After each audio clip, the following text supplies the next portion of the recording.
इस बीच Iran Israel युद्ध में अमेरिका की एंट्री को लेकर के अटकलें अब कम होने लगी हैं। व्हाइट हाउस की तरफ से कहा गया कि ट्रंप 2 हफ्ते के भीतर फैसला लेंगे कि ईरान पर अमेरिका हमला करेगा या फिर नहीं करेगा। इन 2 हफ्तों में ईरान के साथ बातचीत पर जोर दिया जा रहा है। बातचीत में ईरान को परमाणु कार्यक्रम पूरी तरह से छोड़ने के लिए कहा जा सकता है। सर, अभी शांति की कोशिशों की क्या स्थिति देखने को मिल रही है?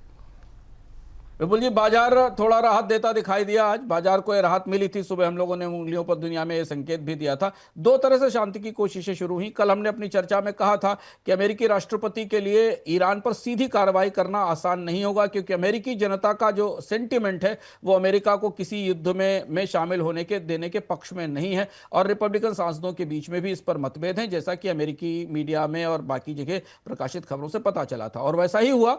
डोनाल्ड ट्रंप ने कल शाम को इस बात का संकेत दिया कि वो डिप्लोमेसी को 2 हफ्ते का समय देना चाहते हैं। और ये 2 हफ्ते का समय बेहद अप्रत्याशित है, क्योंकि अभी से 2 दिन पहले, 1 दिन पहले तक डोनाल्ड ट्रंप कह रहे थे कि उनका धैर्य चुक रहा है और वो सीधी कार्रवाई करने के लिए तैयार हैं। रिपोर्ट्स इस बात की थी कि अमेरिका के जंगी जहाज, सैन्य जहाज भूमध्य सागर और अरब सागर में सक्रिय हो गए हैं और बहुत सारा साजो सामान मध्य पूर्व की तरफ बढ़ रहा है। अब 2 जो प्रयास चल रहे हैं, उसमें पहला प्रयास तो ये है कि जो अमेरिका के स्पेशल एम्बेसडर हैं मिडिल ईस्ट के लिए, स्टीव विटकॉफ, उन्होंने ईरान के विदेश मंत्री के साथ बातचीत की है। 2-3 बार बात हुई है। ये बातचीत उस बर्फ को पिघलाने की, कोई बीच का रास्ता निकालने की कोशिश होती दिखती है। दूसरी तरफ इसके समानांतर जर्मनी, यूके और फ्रांस ने यूरोप से एक पहल शुरू की है शांति वार्ता की, न्यूक्लियर, खासतौर से ईरान के न्यूक्लियर कार्यक्रम को सीमित करने के लिए। वहां भी जो विदेश मंत्री हैं ईरान के, वो इन वार्ताओं में हिस्सा ले रहे हैं और वहां से जो सूचनाएं आ रही हैं वहां से भी इसे संभालने की कोशिश की जा रही है। इधर अगर आप देखें तो थोड़े तेवर भी नरम पड़े हैं। इजराइल, जो कि अभी से 2 दिन पहले तक, 24 से 48 घंटे पहले तक खामनेई को मिटाने की और ईरान में सत्ता परिवर्तन की बात कह रहा था, अब इस तरीके की खबरें आई हैं अल जज़ीरा और बाकी नेटवर्क्स पर जो बता रही हैं कि शायद इजराइल भी कह रहा है कि नहीं, सत्ता परिवर्तन या खामनेई को हटाना उसका मकसद नहीं है, वह केवल ईरान के परमाणु कार्यक्रम को सीमित करना चाहता है। तो ये बदलाव है पिछले 24 घंटे का, जहां कल तक जो स्थिति बिल्कुल ऐसी दिख रही थी कि इस युद्ध में कोई तीसरी बड़ी ताकत शामिल होगी, वो स्थिति तो अब नहीं है। थोड़ी परिस्थिति सहज होती दिख रही, सहज तो नहीं लेकिन हाँ शांति की कोशिश होती दिख रही। और उसका असर में कच्चे तेल की कीमतों पर भी दिखाई दिया है। कच्चे तेल की कीमतें सुबह $77 से ऊपर थी, अब थोड़ा घटकर नीचे आती दिखी हैं। सर, अब तेल बाजार को लेकर के यहाँ से अब क्या भविष्य के लिए संकेत आपको दिखाई दे रहे हैं? क्या इसका असर कच्चे तेल में देखने को मिलेगा? क्योंकि हमने देखा थोड़ा सा तो नरमी देखने को मिली है, 79 से तो नीचे आ गए। हाँ, वही बात है कि ये सुबह से अगर आप देखें, आज सुबह से कल रात में जब डोनाल्ड ट्रंप का बयान आया, उसके बाद से कच्चे तेल की कीमतों में हमने कमी देखी। WTI भी थोड़ा नरम पड़ा, हालांकि WTI में अमेरिका के बाजार में आपूर्ति को लेकर मजबूती है।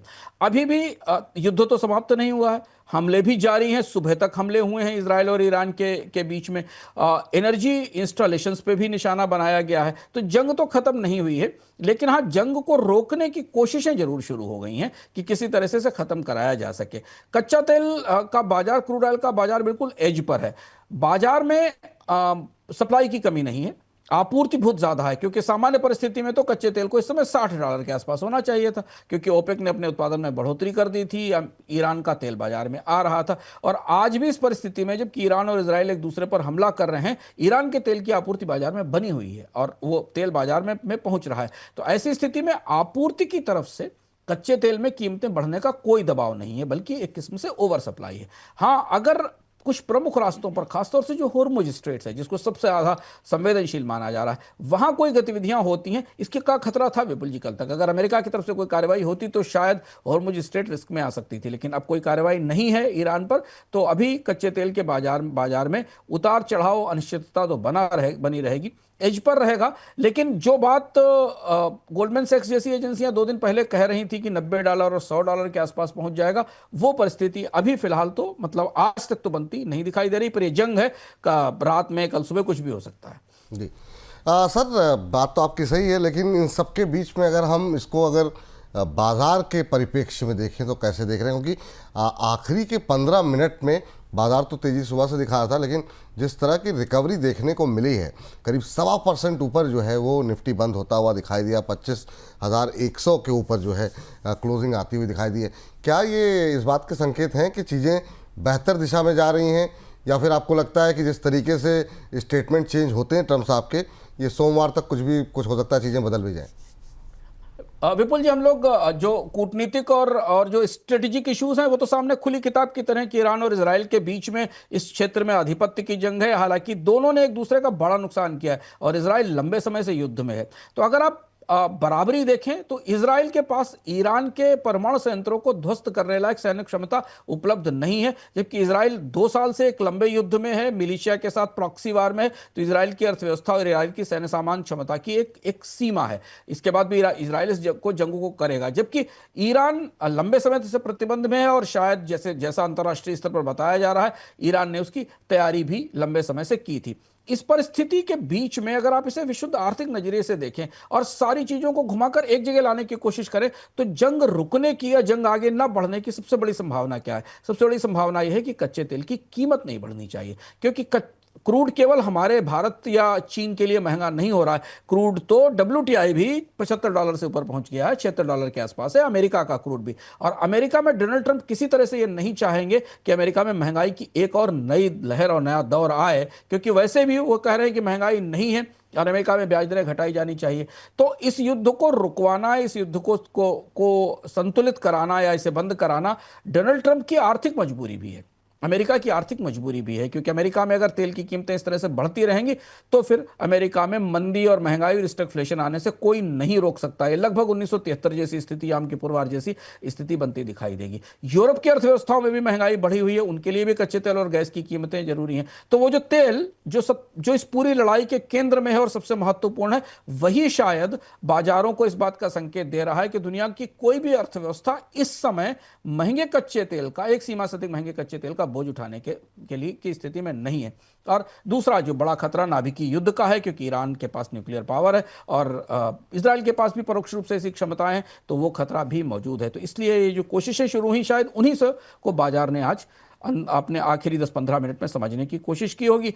दुनिया को इंतजार है कि शायद किसी युद्ध विराम की, किसी संक्षिप्त युद्ध विराम की घोषणा अगले 1-2 दिनों में हो जाए, इन तमाम कोशिशों के संदर्भ में जो यूरोप से और अमेरिका से ईरान और इजराइल के बीच में चल रही हैं। चलिए, इसी उम्मीद में कि चीज़ें सकारात्मक अगर होती हैं तो निश्चित रूप से अर्थव्यवस्था के लिए, बाजार के लिए, सबके लिए अच्छा होगा, हमारे आपके लिए भी अच्छा ही होगा।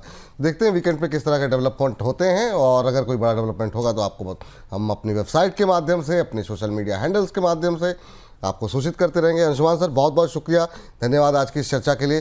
जाते जाते सर, इस बार अर्थम में क्या कुछ विशेष रहने वाला है?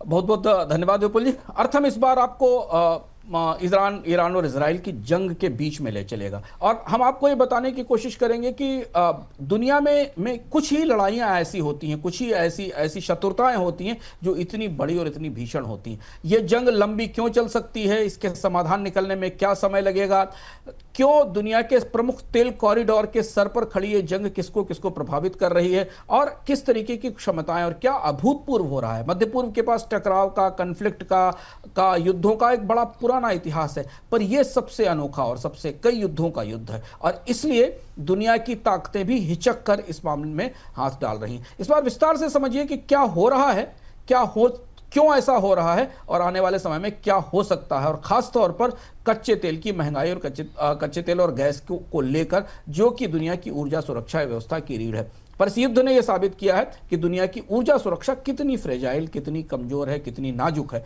हम विस्तार से आपको बताएंगे उन चीजों को जो चीजें दुनिया की अर्थव्यवस्था को सीधे प्रभावित कर रही हैं इस जंग के मैदान से, इस बार के अर्थम में, विशेष रूप से कई नई जानकारियों के साथ।